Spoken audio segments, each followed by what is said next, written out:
呢個公寓啊，喺倫教啊，係我接待得最多着短裙、着絲襪嘅小姐姐租房嘅公寓，最多一個樓盤啊！每個月都有特別批嘅小姐姐選租呢度，咁咪好好做嘅。而家帶你睇一間雙鎖匙，20萬就好攞得到嘅雙鎖匙公寓啊！亦都係小姐姐最中意做嘅一個戶型。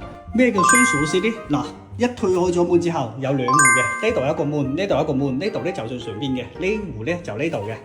咁嗱，關咗呢個門之後，呢度咧就有一個公共空間，呢個公共空間可以放鞋或者俾1樓用亦都 OK， 2樓嘅用翻佢自己嘅。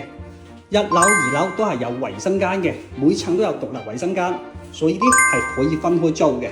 所以好多小姐姐咧就中意呢一種啦，可以做工作室，擺張床喺度，自己瞓覺亦都 OK， 喺度直播啊，就喺度擺啲軟件喺度直播啊，睇電影亦都 OK 嘅。咁你基本上乜嘢配備都有啦。之前呢個屋主咧就2層自己住啊，呢度冰箱都已經做好晒噶啦，之前自己住嘅，2層都有一個洗手盆啊啲位置嘅，就上2樓睇睇。呢度咧就係2樓啦，2樓比1樓好租啲嘅，點解呢？同大家揭秘一下。呢度咧就係2樓，2樓之後有個廳，呢個廳咧就比1樓嘅闊落好多。嗱，呢度咧就係洗手嘅地方啦。個腳喺邊度做得貴啲？喺邊度原因呢？嗬，個衛生間呢度有先啦嚇。呢度咧就係下邊走廊嘅位置，所以複式呢度用埋呢個位置，呢度做床。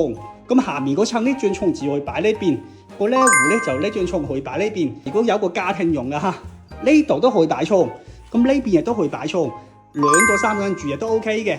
全部衣櫃你做好晒噶啦，20萬可以攞低佢，20萬嚇，20萬可以攞低佢，做1000幾蚊嘅。